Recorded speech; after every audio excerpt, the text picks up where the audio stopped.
Hey guys, welcome back to Mondays at the Museum. I'm Carrie and I'm here at the Anna Bemis Palmer Museum in York, Nebraska. So, I can now officially say that the History of York County exhibit is closed and will be closed for the month of March so that we can rotate. However, before everything comes down, I wanted to give you the unofficial tour of the exhibit. Not to be confused with the official, super awesome, professional official tour, which will probably come out next week. This one is more filled with highlights of interesting or humorous facts that I came across while doing research. And I just thought, maybe you might like to know. So, all right, let's get started. All right, so this is our Palmer case, which is the first thing you walk in, and you're going to see we do that intentionally so we can keep telling Anna stories. Some highlights on the current case. This picture of DAR ladies at Anna's house. Here she is in the corner with her dog. This painting of her house, which we had on display in the artwork exhibit. The most common question that I get about the house is it still around? No, I'm only slightly bitter about this. I went to go take updated pictures, and it's now a parking lot. Also love these chairs with the ornate carvings. This one even has the dragon's feet. This case rotates on its own timeline, which basically just means whenever we find something cool that's linked to Anna, we'll swap it out. The best way to start the exhibit tour is to view this History of York County map here, 1911. This kind of puts things into perspective since we tried to lay things out like a map of the county. Here's York right in the middle. And when I say roughly, I mean roughly, as the county is square and we are rectangular. But we're going to start off in the northwest corner with Arborville.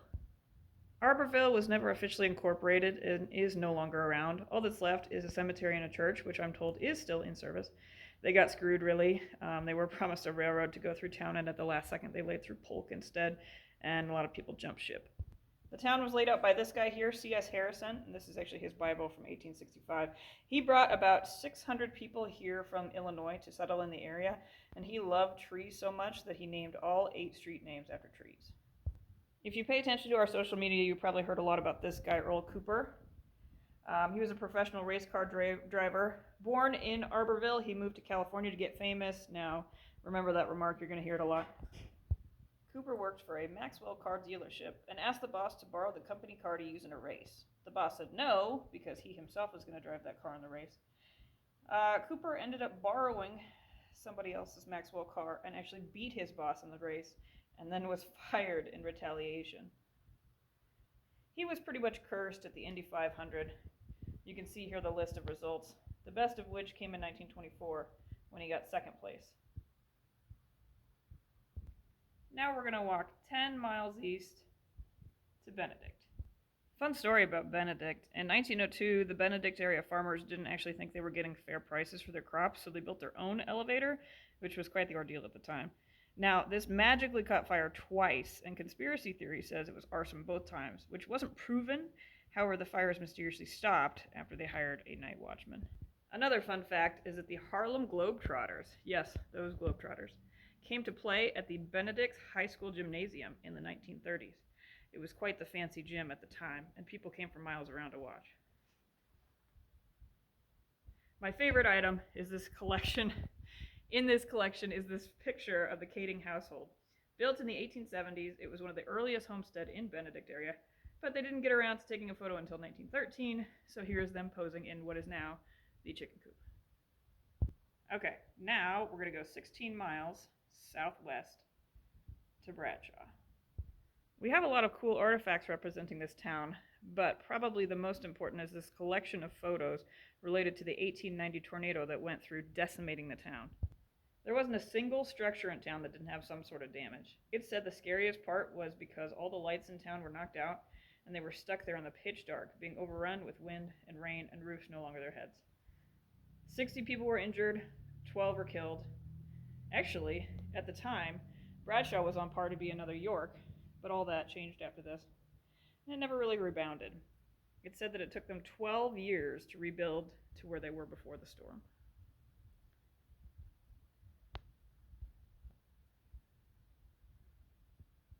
My favorite item in this section is the stencil from George Doubleday.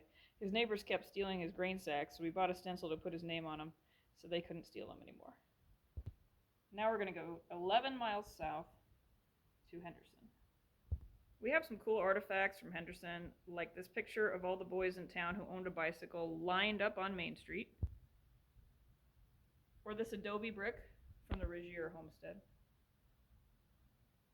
But the most eye-catching is probably this rather large painting of the immigrant house done by Roy Tucker in the 60s. In 1874, 35 Mennonite families immigrated here from Russia. They did this to escape religious persecution. They sent scouts all over the U.S., actually, and they must have liked Nebraska the best because that's what they chose. Now, it wasn't all rainbow kisses and unicorn stickers. They had to take a train, a ship, another train. The ship caught fire. People died. It was really perilous. And all to live in this 80 by 20 house there built by the railroad. Now, take your family, times it by 35, and then throw everybody into this 2-room building. But the painting's great because everybody looks so relaxed and happy. So I hope that means that it was all worth it in the end. Now we're going to go 8 miles south to Lushton. Lushton was once home to the smallest cemetery in the USA. In it, there's a military section with a GAR statue and a plaque for World War II soldiers. Lushton is unique in that if you served in the armed services, you can be buried there, no questions asked. I kind of wish more cemeteries would do that. Next, we're going to go 12 miles north to Charleston. Charleston, like Arborville, was never officially incorporated and is no longer around. The last building was actually torn down in the 80s. I believe it was that right there. But here's a wedding dress from 1908 that belonged to Alma Swanson. She married Clinton Swan, so she essentially went from Swanson to Swan. And here's another example of a guy who moved to California to get famous. Dave Erb was born in Hall County, but grew up in Charleston. He got to start professionally racing horses in 1955 when he actually filled in for a suspended rider. He broke the track record at the time, and they were like, we got to get this guy his own horse. In 1956, he won the Kentucky Derby as well as the Belmont Stakes, but he got second in the Preakness, so he was unable to complete the Triple Crown. We are headed now to the county seat of York. York is smack dab in the middle of the county, and we have thousands of items relating directly to the city. Here you'll see cool stuff like this first ever newspaper printed in York County, Volume 1, Number 1. This York Braves uniform belonging to Nebraska Baseball Hall of Famer Bob Schneider, who hit a ball so far out of Parks Park it landed on York College campus next door.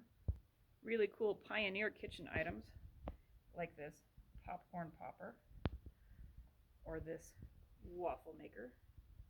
We've also got the Bell door, the Bell Clinic door, this receipt for opium, contracts from the City Auditorium from the 1940s, items from the hatchery. Apparently, York used to be the egg center of the U.S., but we didn't have a saloon, so they had to give us something.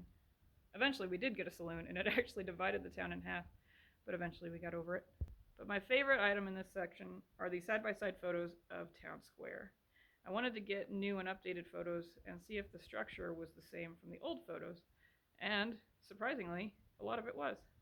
Check out the corner building here from 1908, and here from 2024, or this building here, which is now the Filman building here. We tried to get aerial shots. Side note, over the top of the courthouse is a no-fly zone. Don't ask how I know that. Next up, we're headed 12 miles northeast to Thayer. A lot of really cool retro photos in this section, and a wedding dress. But check out this bill of sale from 1845. I especially love that instead of just listing out how many of each item, they instead put dittos. That's quite a bit of dittos. Third on our list of guys who moved to California to get famous is this guy, Steve Henson. Born in Thayer, he went to York High School, decided to drive semi-truck for 25 cents an hour, but that wasn't really sustainable. So he moved to Alaska to be a plumber, and he made bank because that was quite the difficult job and nobody wanted to do it. During this time, he perfected a salad dressing, and when he retired with all that money, he bought a ranch in California and named it Hidden Valley Ranch. 3 guesses as to what the salad dressing was called. He, over time, perfected this recipe and even made it shippable in a packet powder. Clorox got wind of it and bought it for $8 million in the 70s.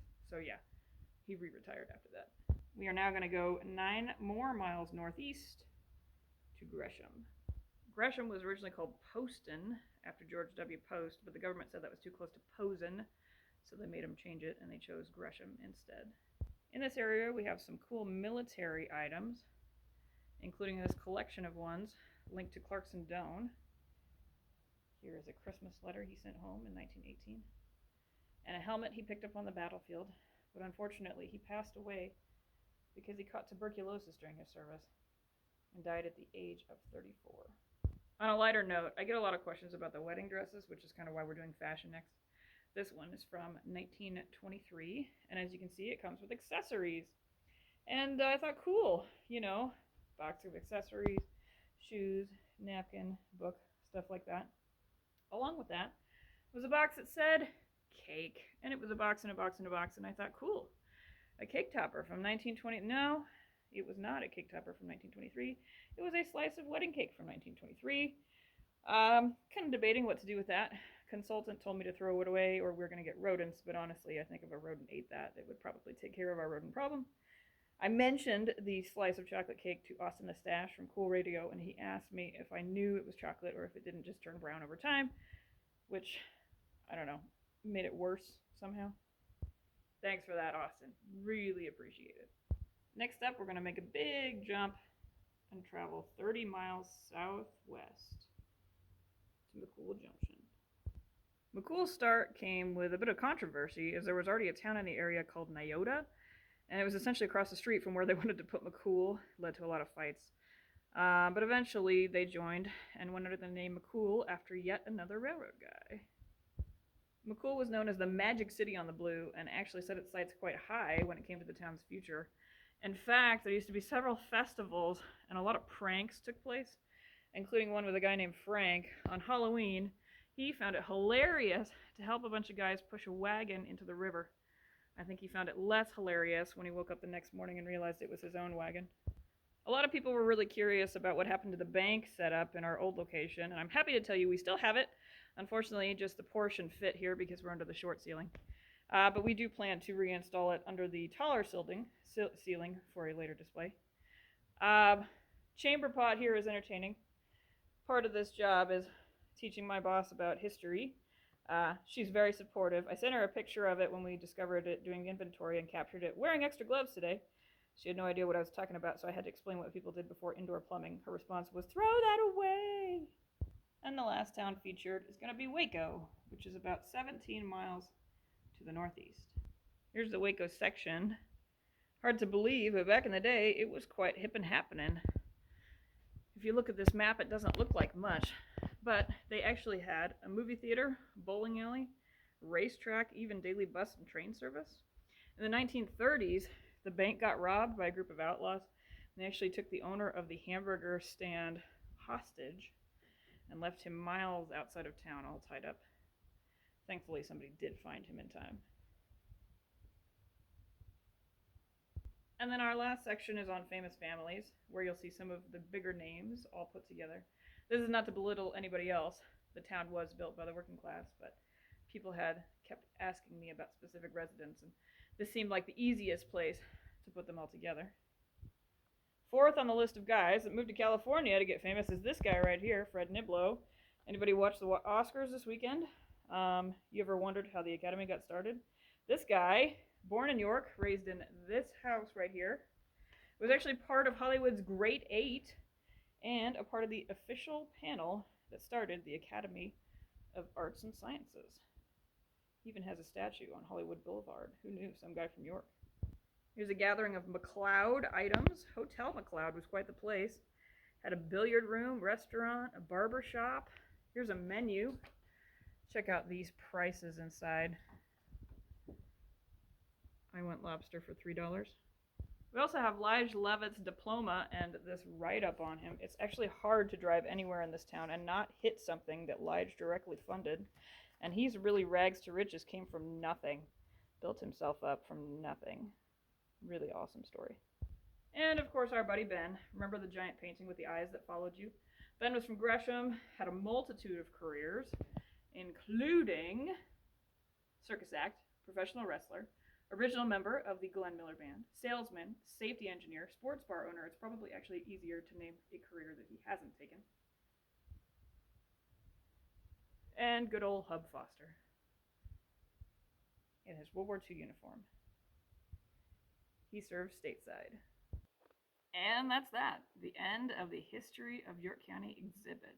Next up for us is fashion. Stay tuned to social media to see about our reopen date and what's going to be featured in the display. Really grateful for all the support that the community has shown us, and we hope to see you next time for A Century in Style. See you later.